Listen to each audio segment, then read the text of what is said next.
Good morning students. आज हम शुरू करेंगे अपना पहला चैप्टर क्लास सेवन्थ सिविक्स का, जिसका नाम है इक्वलिटी इन इंडियन डेमोक्रेसी। ये जो इक्वलिटी टर्म है ना डियर, ये बहुत इंपॉर्टेंट टर्म होने वाला है इस पूरे चैप्टर के लिए, क्योंकि इस इक्वलिटी का जो मीनिंग है वो पर्सन टू पर्सन ये चेंज होता है। जैसे आपने मैथ्स में सुना होगा ना, वेरिएबल कहते हैं। वेरिएबल मतलब क्या होता है? वेरी करता है। तो इक्वलिटी भी कुछ ऐसा ही है, क्योंकि इसकी भी मीनिंग ना पर्सन टू पर्सन बदल जाती है। वेरी करता है, ये भी एक तरह का वेरिएबल ही है। और इंडियन डेमोक्रेसी में तो इस बात का मतलब और भी कभी कभी बहुत कॉम्प्लेक्स हो जाता है। ठीक है, हर आदमी के लिए, हर पर्सन के लिए equality has a different meaning, socially, economically. Okay, अलग अलग लोगों के लिए, अलग अलग सोसाइटी के लिए, अलग अलग ग्रुप के लिए इस इक्वलिटी का मतलब ही बदल जाता है। तो आज हम यही देखेंगे कि कैसे इक्वलिटी का टर्म लोगों के लिए उस मीनिंग बदलते रहती है। ठीक है, हम देखेंगे इक्वली आप देखेंगे यहाँ पर इक्वलिटी कैसी वेरिएबल की तरह बिहेव करता है। तो जो फर्स्ट चैप्टर है हमारा, फर्स्ट यूनिट तो इक्वलिटी इन डेमोक्रेसी ही है, बट जो फर्स्ट चैप्टर है वो क्या है? इक्वलिटी ही है। ठीक है, तो आप यहाँ पे जैसे देख पा रहे हैं बहुत से लोग हैं। मंजीत कौर जो टीचर है, तेजा सिंह जो ट्रेडर है, गिरीश राव जो स्टूडेंट है, कांता देवी जो डोमेस्टिक वर्कर है, सुजाता कुमारी डोमेस्टिक वर्कर है। ठीक है, और इसमें भी और भी लोग हैं, जैसे अब्दुल रहमान आर्टिजन है, शबनम बानो हाउसवाइफ है, ग्रेसी लेलेंग कंसल्टेंट है, इजैक लेलेंग गवर्नमेंट ऑफिसर है, रुखसाना मिर्जा मीडिया पर्सन है, एंड योगराज अनएम्प्लॉयड है, अशोक अशोक जैन इंडस्ट्रियलिस्ट है। ठीक है, इन सब के बारे में यहाँ पर कुछ ने पहले ही एक बता दिया है ये क्या है। और जब आप इनके बारे में पढ़ना शुरू करेंगे, बेसिकली इस चैप्टर में आपको कुछ स्टोरीज दे रखी हैं, और इस स्टोरीज के बेसिस पे ये डिफाइन करने की कोशिश की जा रही है कि इक्वलिटी का मतलब कैसे पर्सन टू पर्सन वेरी करता है। ठीक है, तो हम यहाँ पर कोई बता भी रहा है कि in Claas India is a democracy. In the in the class 6 book we looked at the key elements of a democratic government. These include people's participation, the resolution of conflict, and equality and justice. Equality is a key feature of democracy and influences all aspects of its functioning. In this chapter, you will read more about equality, what it is, why it is important in a democracy, and whether or not everyone is equal in India. Let's begin by looking at Kanta's story. तो सबसे पहले इस book में जो equality term दिया है, इस equality की शुरुआत हम करेंगे कांता की स्टोरी से, कांताबाई की स्टोरी से। ठीक है, अब ये कांताबाई कौन है? कांता एक लेडी है जो किसी लोगों के घरों में जाके काम करके अपना लाइफ चलाती है। ठीक है, तो उसके बारे में ये स्टोरी है। आपको देखो पता चलेगा कैसे, अगर मैं समराइज थोड़ा सा इसको समराइज करूँ, सीधे सीधे आपको शॉर्ट वर्ड्स में बताऊं, तो ये बेसिकली बताएगा कि कैसे एक पर्टिकुलर फील्ड में तो कांता फील करती है कि हम सभी इक्वल हैं, लेकिन एक दूसरे सेंस में देखती है कि हम इक्वल नहीं हैं। अब वो कैसा सेंस है, हम शुरू करते हैं इस स्टोरी को। ठीक है, आपको पता चलेगा। यहाँ पर को बेसिकली इसने यहाँ पर दिया हुआ है, लेकिन हम डायरेक्ट यहाँ से पढ़ेंगे तो बात हमको सीधे सीधे समझ में आएगी। ठीक है, आप चलो एक बार इमेजेस देख ही लेते हैं इसको, ताकि बात समझ में आ ही जाए। Okay, on election day Kanta and her friend Sujata are waiting to cast their votes. Isn't good, Suja, that we can all vote as equal citizen of our country? Even Jain Sahib is standing in the line with us. तो यहाँ पर को देखो सुजा, और हमने पढ़ा था सुजा और सुजाता और इसकी जो फ्रेंड है, दोनों कांता, वो क्या है, एक डोमेस्टिक वर्कर है जो दूसरे घरों में जाके करते हैं, काम करते हैं। अब वो अभी वोटिंग की लाइन में खड़े हैं, इलेक्शन है, वोटिंग की लाइन में खड़े हैं, और उनके साथ पीछे जैन साहब भी हैं। और हमने देखा था अशोक जैन कौन है, एक मर्चेंट हैं, ठीक है, वो इंडस्ट्रिस्ट हैं या फिर मर्चेंट हैं, ठीक है। तो वो भी इस लाइन में खड़े हैं। तो यहाँ पर को पता चल रहा है कि कैसे वो उनको फील हो रहा है कि या we are all equal, even Jain Sahab is standing in the line with us. तो देखो दोनों को लग रहा है कि हम इक्वल हैं यहाँ पर, ठीक है। अभी आप देखना लास्ट आते आते कांता को लगने लगेगा कि हम तो इक्वल हैं ही नहीं। तो देखो इक्वलिटी टर्म ना डियर, यहाँ पर को बहुत कुछ मायने रखता है, ये हम सब लोगों की लाइफ से कहीं ना कहीं बिलोंग करता है, ठीक है। Go on Kanta, it's your turn now. I will vote for the candidate who has promised to bring pipe water to our area. तो कांता कहती है जिसने ये वादा किया है कि वो पाइपलाइन हमारे यहाँ लेके आएगा, मैं तो उसी को वोट दूंगी। Okay, then we will see you later Kanta. Yes, नमस्ते साहब। आफ्टर उसके बाद जब सब इलेक्शन हो गया, वोटिंग हो गई, तो फिर ये बात हुई कि उन्होंने कहा भाई चलो बाद में देखेंगे, बाद में आप मिलते हैं करके, ठीक है। किसने कहा? अशोक जैन ने। Gudiya has been running fever and I have to take her to the hospital, but I will have to finish the work at Sahab's house first and ask for some advance. तो बट यहाँ पर को आपका कांता की लड़की बीमार है, लेकिन उसने तो साहब के यहाँ काम करने जाना है, जब जाएगी काम तब एडवांस में पैसा भी ले सकेगी। Here, have some of these, you will feel better, and when I uh,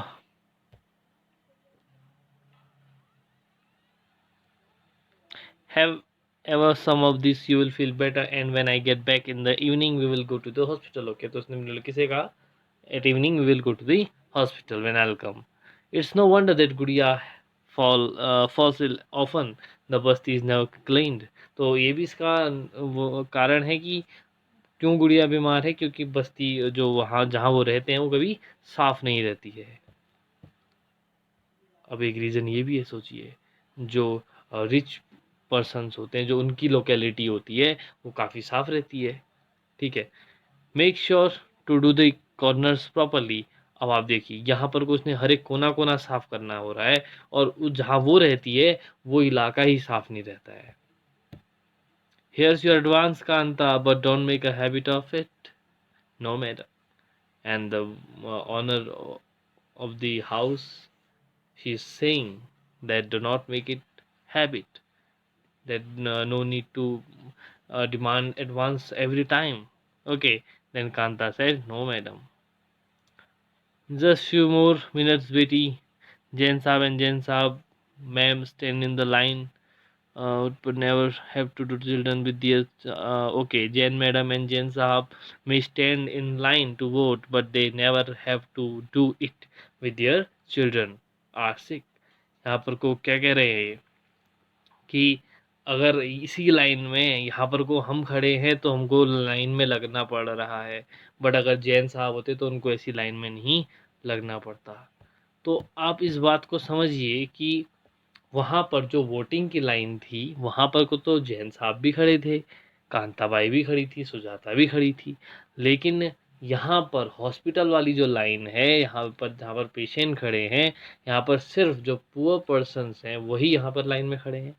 जो रिच हैं, जिनके पास जिनका इकोनॉमिकल स्टेटस अच्छा है, वो तो डायरेक्ट बड़े प्राइवेट हॉस्पिटल में जाके बिना लाइन में लगे क्या कर सकते हैं, इलाज करा सकते हैं। तो एक तरह का डिस्क्रिमिनेशन यहाँ पर को आप कह सकते हो, या फिर इक्वलिटी यहाँ पर को नहीं दिखती है। तो उसको शाम तक आते आते फील हो गया कि भाई इक्वलिटी तो है ही नहीं, वहाँ तो हम इक्वल थे लेकिन यहाँ हम इक्वल हैं। Now let's start with chapter equal right to vote. The story above begins with Kanta standing in line to cast her vote. Look again at the previous various people who are standing in line with her. Kanta recognizes her employer, Ashok Jain, and Chote Lal, her neighbor. In a democratic country like India, all adults, irrespective of what religion they belong to, how much education they have had, what caste they are, or whether they are rich or poor, are allowed to vote. This, as you have already read in the class 6 book, is called universal adult franchisee and is an essential aspect of our democracies. The idea of universal adult franchisee is based on the idea of equality because it states that every adult in a country, irrespective of their wealth and the communities she or he belongs to, has one vote. Kanta is excited to vote and happy that she is equal to all of the other because each of them has only one vote. अब कांता जब line में खड़ी तो उसको सब दिख रहे हैं भाई, अशोक सुजाता भी दिख रही है, जैन साहब भी दिख रहे हैं, छोटे लाल भी दिखाई दे रहा है, ठीक है। तो सब तो इसी लाइन में खड़े हैं वोट देने, और सबके पास सबसे बड़ी बात है, सबके पास एक ही वोट है। हमारी जो डेमोक्रेटिक इंडिया है, डेमोक्रेसी, डेमोक्रेसी मतलब जहां हम अपने लीडर को चुनते हैं, खुद ही चूज करते हैं, तो उसको डेमोक्रेसी कह देते हैं, ठीक है। डेमोक्रेसी का मतलब ये है। तो इस डेमोक्रेसी में, इस इंडिया ने हमको ये कहा है कि ये रूल, ये हमको राइट दिया है कि चाहे कोई भी हो, किसी भी बैकग्राउंड का हो, चाहे उसकी एजुकेशन पूरी हुई हो या ना हुई हो, वो सब राइट टू वोट दे है, वो सब क्या कर सकते हैं, वोट दे सकते हैं, उन सब के पास राइट टू वोट है। और इसको हम क्या कहते हैं, यूनिवर्सल अडल्ट फ्रेंचाइजी, आपने क्लास 6 में पढ़ा हुआ था। अब यहाँ पर को सब एक्साइटेड हैं कि वो भी कांता एक्साइटेड है कि वो, उसको लग रहा है भाई हम तो सभी सेम है, इसके पास भी एक ही वोट है, मेरे पास भी एक ही वोट है, हम तो इक्वल है। अब आप आगे देखेंगे, दोबारा से हमने बात तो वैसे कर चुके हैं, लेकिन दोबारा से उसको देख लेते हैं। But as her day goes on, Kanta become less certain about what this equality really means.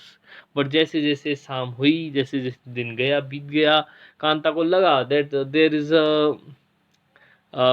A less certain equality. यहाँ पर को इक्वलिटी का मतलब बदल गया। देखो आप कैसे एक ही आदमी के लिए, मैं तो कह रहा था कि पर्सन टू पर्सन इक्वलिटी का मीन बदलता है, लेकिन यहाँ पर वो एक और बात सामने आई है कि इक्वलिटी की मीनिंग कंडीशन पे बदल जाती है। अगर कंडीशन चेंज हो गई है तो इक्वलिटी का मीनिंग भी बदल जाएगा।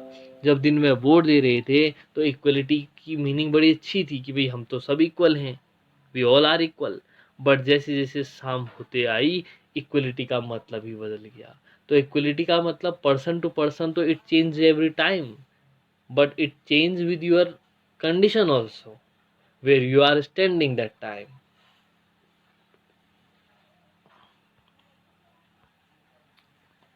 What is it that makes Kanta unsure?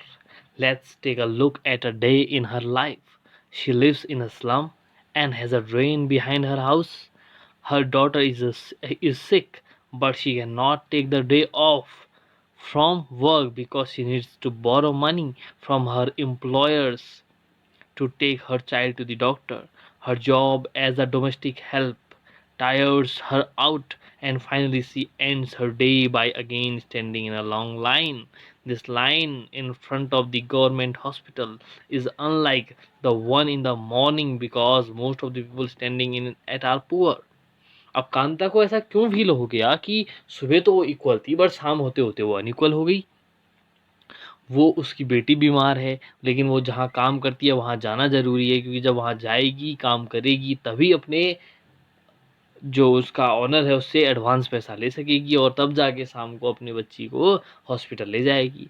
अब वो जब उसने ये सब किया, गवर्नमेंट हॉस्पिटल गई, when she went to government hospital and she look around us, around her, he what she find a long queue, but that queue was a different from the morning queue.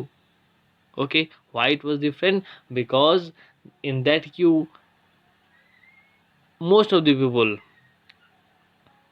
Were poor, ज़्यादातर जो लोग थे वो उसमें क्या थे, गरीब थे। तो ये थोड़ा सा ये जो इंसिडेंट हुआ मॉर्निंग का और इवनिंग का, इन दोनों कंडीशन में, इन दोनों इंसिडेंट में आप देख सकते हैं इक्वलिटी तो रही नहीं। मॉर्निंग में इक्वलिटी थी, बट शाम होते होते इक्वलिटी ही खत्म हो गई। तो इस बात को समझना dear.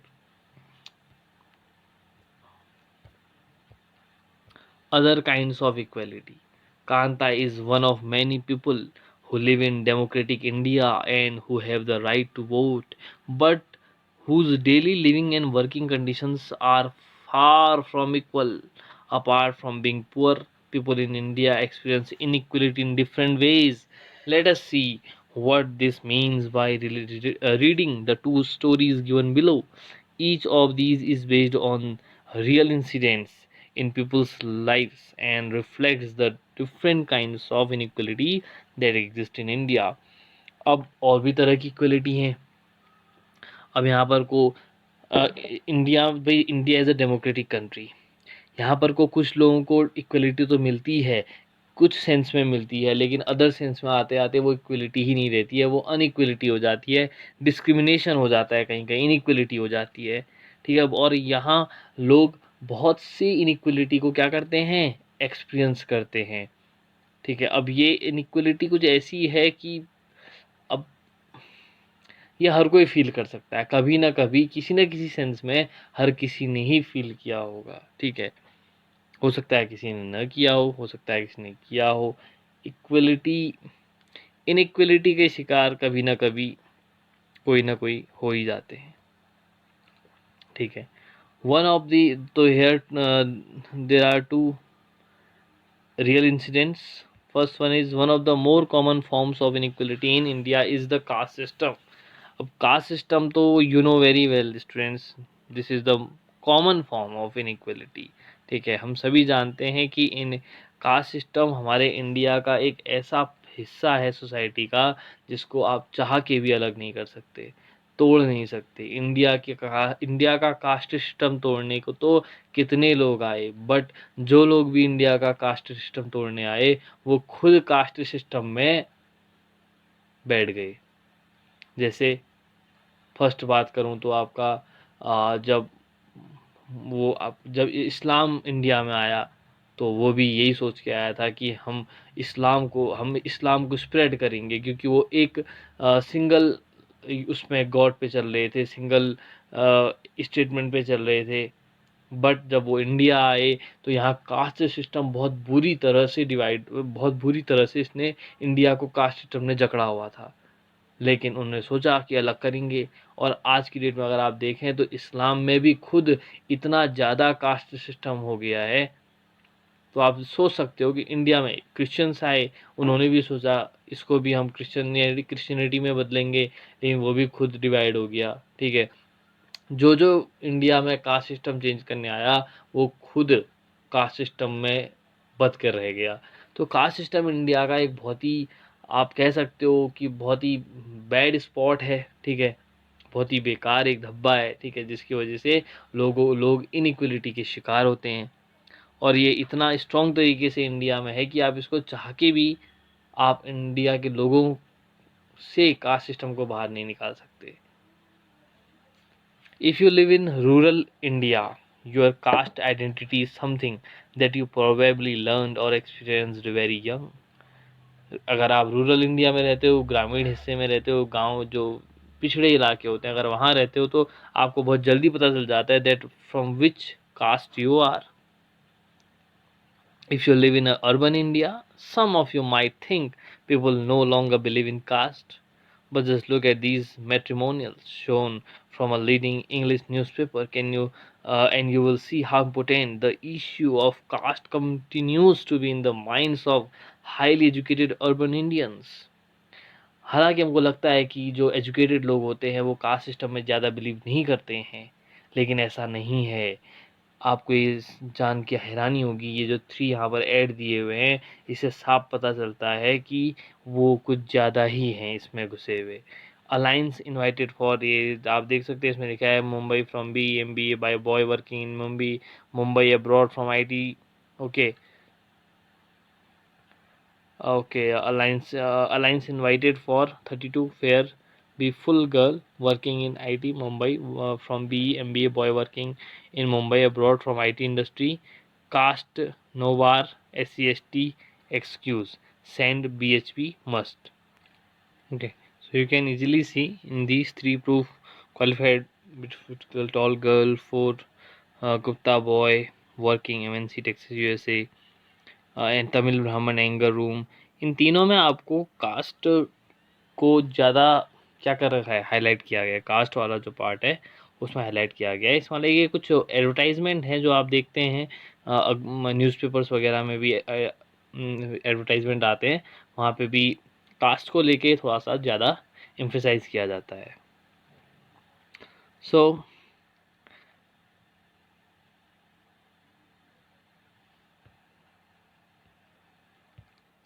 now let us read a story about the experience of the Dalit child attending school. You have already read about Dalit in the classics book. Dalit is a term that so-called lower caste use to address themselves. Dalit mean broken, and by using this word, lower caste are pointing to how they were and continue to be seriously discriminated against. तो ये जो दलित word है जो आप यहाँ पर कभी आप जिसके बारे में पढ़ने वाले हो, तो दलित टर्म क्या है? दलित टर्म दरअसल ये जो lower caste, basically we so called lower caste, मतलब यहाँ पर को जिसके लिए हम टर्म यूज़ करते हैं, बेसिकली ये कास्ट सिस्टम ने बहुत ज़्यादा घुसा हुआ है इंडिया में, तो हम इसको थोड़ा सा बचेंगे, इसको बहुत ज़्यादा इसको ना पूरा हम नहीं बोलेंगे कि लोअर कास्ट, बिकॉज कास्ट तो कास्ट है, इसमें लोअर क्या अपर क्या, ठीक है। तो यहाँ पर को इसमें कहता है Dalit is a term that so called, जो बेसिकली होता क्या था ना, अब ये इसको थोड़ा सा अब स्टोरी अगर मैं पूरी क्रिएट करूँ तो पहले से बहुत वैदिक काल से ही जब जिस टाइम ये वैदिक एरा था, ऋग्वेद यजुर्वेद, तो उस टाइम से ही ये सब चीज़ें शुरू हो गई थी। पहले बेसिकली जो उनका प्रोफेशन होता था उसके हिसाब से कास्ट फिक्स थी, फिर धीरे धीरे ये बॉर्न बेस्ड हो गई, ठीक है, जन्म आधारित हो गई। जो जिस टाइम पैदा होता था उसी टाइम उसकी कास्ट फिक्स हो जाती थी। तो जो काम उसको, जैसे आपका खेती बाड़ी छोड़ के या फिर एग्रीकल्चर या फिर पूजा पाठ रिचुअल्स काम कर, इनके अलावा जो काम करते थे उनको इस कैटेगरी में रख दिया जाता था। फिर धीरे धीरे ये समाज से करते हुए चले गए, सोसाइटी से ये दूर हो गए, क्योंकि इनका काम कुछ ऐसा था जिसकी बहुत ज़्यादा वैल्यू थी नहीं। तो ये धीरे धीरे अपने आप को सोसाइटी से अलग करने लगे, और धीरे धीरे क्या हुआ कि इतना दूर हो गए ये मेन लीग से कि फिर डिस्क्रिमिनेटेड फील करने लगे, डिस्क्रिमिनेट हो गए एक तरह से, क्योंकि ऑब्वियस था अगर आप सोसाइटी की एक लीग से दूर हो जाओगे तो फिर डिस्क्रिमिनेशन होना था। तो ये लोग अपने आप को फिर धीरे धीरे दलित टर्म यूज करने लगे। दलित का मतलब ही था कि ब्रोकन, दबाया हुआ, जिसको दबाया जाता है या फिर जिसको मेन लीग में आने से रोका जाता है, ठीक है।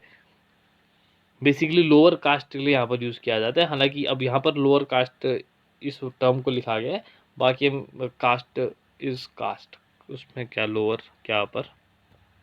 ओम Prakash Valmiki is a famous Dalit writer. In his autobiography Joothan he writes, Om Prakash Valmiki एक फेमस दलित राइटर है, ठीक है। इन हिज ऑटोबायोग्राफी, उसकी जो जूठन ऑटोबायोग्राफी उसने लिखा है, I had to sit away from the others in the class and that too on the floor, the mat run out before reaching the spot I sat on. Sometimes I would have to sit way behind everybody right near the door. Sometimes they would beat me without any reason. When he was in class 4, the headmaster asked Om Prakash to sweep the school and the playground. He writes the playground was way larger than my small physique could handle, and in cleaning it, my back began to ache. My face was covered with dust. तो दलित writer जो हैं आपके ओम प्रकाश बाल्मी लिखते हैं कि जब मैं class school पढ़ता था तो मेरे साथ कितनी डिस्क्रिमिनेशन किया जाता था। मेरे को सबसे लास्ट में बिठाया जाता था, कभी कभी बिना रीज़न के मार दिया जाता था, टीचर बिना रीज़न के पीट देता था। एक बार तो क्लास 4th में मेरे से पूरे स्कूल और पूरे फील्ड को मैं स्वीपिंग कराई गई, झाड़ू लगाया गया, साफ कराया गया, ठीक है। और ये तब तक हुआ, ये 2-3 दिन तक चला, ये तब तक चला जब तक उसके फादर ने उसको स्कूल के बाहर से देख नहीं लिया ऐसा काम करते हुए, तो ये तब तक चला।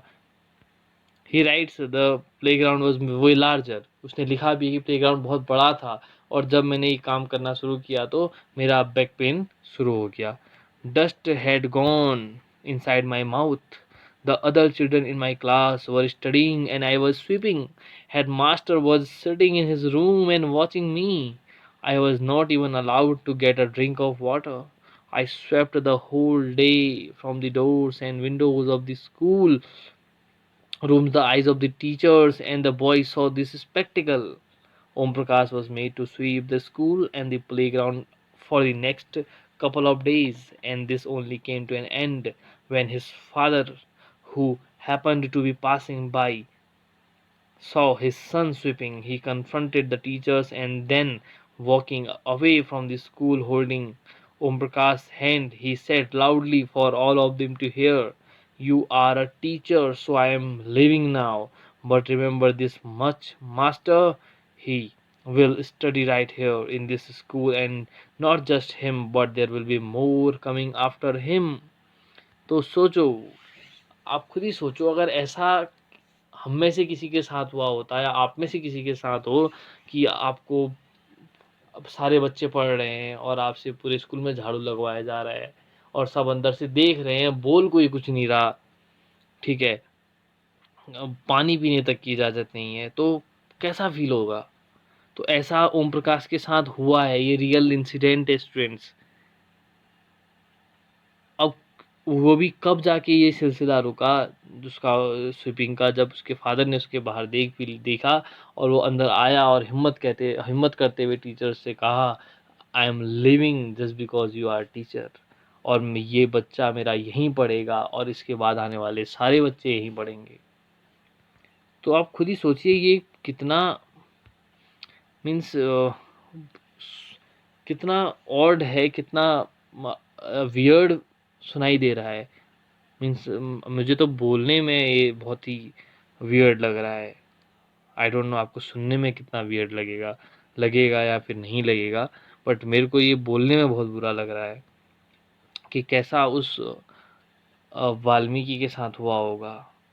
मीन्स मैं उस इंसिड वो उस फिनो उस जो इवेंट हुआ होगा उस कि मतलब इस इंसिडेंट को मैं सोच पा रहा हूँ कि हुआ हुआ कितना कितना बुरा हो सकता है। अगर किसी के साथ हो तो वो क्या फील करता है सिर्फ वही सोच सकता है।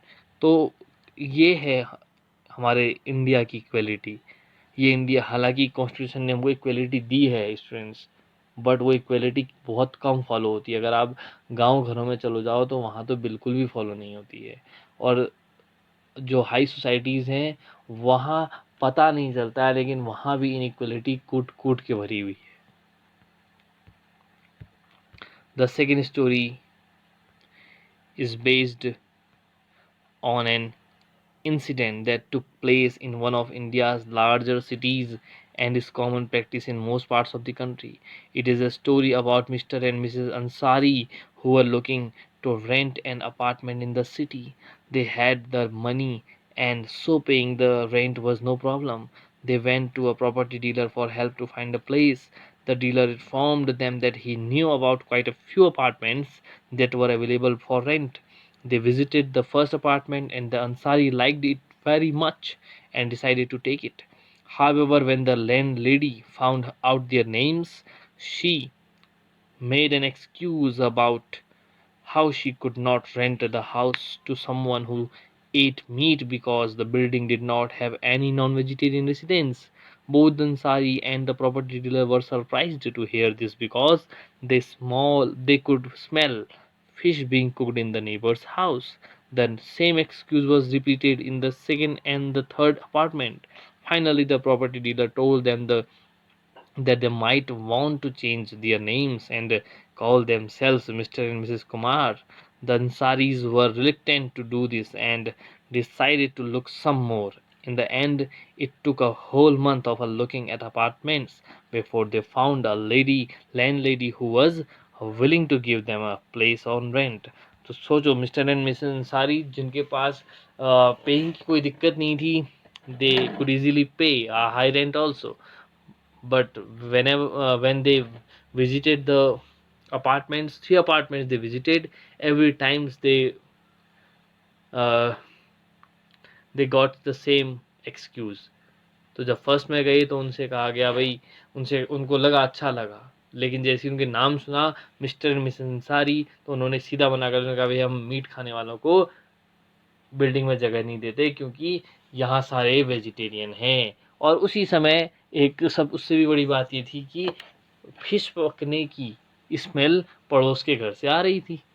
तो आप खुद ही सोचिए कितना वियर्ड है, कितना डिस्क्रिमिनेटिव है कि आप सिर्फ उसके नाम की वजह से उसको क्या नहीं दे रहे हो, घर किराए पे नहीं दे रहे हो। यह आज भी होता है, हमारी सोसाइटी में होता है, तो ये बहुत बुरा है। ठीक है, तो स्टूडेंट्स आपका इस बारे में पढ़ना, इस बारे में सुनना, हो सकता है आपको बुरा लग रहा हो। ठीक है, अगर बुरा लग रहा है तो वास्तव में आप पढ़ रहे हो। ठीक है, तो इसलिए अगर आप एजुकेशन ले रहे हो तो उसका सही जगह में उपयोग उसका यूज़ करो, वरना पढ़ तो हर कोई लेता है। यहाँ बहुत पढ़े लिखे आपको मिलेंगे, लेकिन पढ़े लिखे होने के साथ साथ समझदार बहुत कम मिलेंगे। तो इसलिए समझदार बनना ज़्यादा ज़रूरी है। ठीक है, पढ़ाई लिखाई तो हर कोई कर रहा है। ठीक है, खाली पढ़ लिख के क्या फ़ायदा अगर आप भी बड़े होके लास्ट में ये इनइक्वलिटी जैसा काम करने लगो, डिस्क्रिमिनेशन करना शुरू करो। तो इसलिए आप जो कुछ भी पढ़ रहे हैं आज, जो जितना भी हमने यहाँ पर तक अभी तक पढ़ा, हमको एक ही बात समझ में आई कि इनइक्वलिटी हमारे इंडिया में बहुत अभी भी है। आप खुद भी फील करते होंगे। हालांकि ये कुछ ऐसे टर्म्स है ना डियर, हम जिसको एक्सप्लेन नहीं कर सकते। हालांकि बहुतों के साथ हुआ हो सकता है, लेकिन इस चीज़ को बताना में थोड़ा सा एवरीवन हेजिटेट्स अबाउट दिस कि ऐसा हुआ। इसके लिए उसको एक्सप्लेन करने के लिए भी बहुत गट्स चाहिए। तो मैं बस आपसे ये अपील करूँगा कि it is humble request that if you are SST students, if you are reading SST, so please do not discriminate ever with anyone। और अगर कोई आपके साथ डिस्क्रिमिनेट करता है तो जस्ट स्पीक, क्योंकि कॉन्स्टिट्यूशन ने हमको बहुत अच्छे राइट्स दिए हैं। हालांकि क्योंकि लोग जानते नहीं हैं उस राइट्स के बारे में, इसी वजह से वो डिस्क्रिमिनेट किए जाते हैं। अगर आप उन राइट्स को जानोगे तो आपको पता चलेगा कि अगर डिस्क्रिमिनेशन अगर किसी भी बेसिस पे किया जाए तो उसकी कितनी बड़ी सज़ा मिल सकती है। तो डिस्क्रिमिनेशन ना ही करना है, ना ही खुद को डिस्क्रिमिनेट होने देना है। तो उसके लिए आपको अपने कॉन्स्टिट्यूशन को पढ़ना पड़ेगा, समझना पड़ेगा, देखना पड़ेगा कि कौन से रूल्स, कौन से राइट्स हमको दिए हैं जिससे हम इस इक्वलिटी को मेंटेन रख सकते हैं, इनइक्वलिटी बनने से रोक सकते हैं। ओके, तो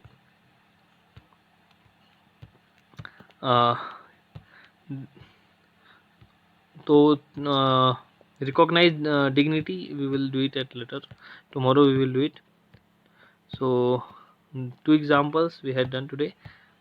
Okay, so from tomorrow we will start the new heading recognising dignity. तो उसमें एक और एग्जांपल हमको मिलेगा, तो हम वहाँ पर को देखेंगे कि कैसे इक्वलिटी इंडिया में राइट्स तो है, राइट टू इक्वलिटी कॉन्स्टिट्यूशन हमको देता तो है, लेकिन उसका कितना यूज़ होता है और कितना नहीं होता है हमको इन एग्जांपल्स से पता चल रहा है। ठीक है, बाकी हम इसको कल देखेंगे।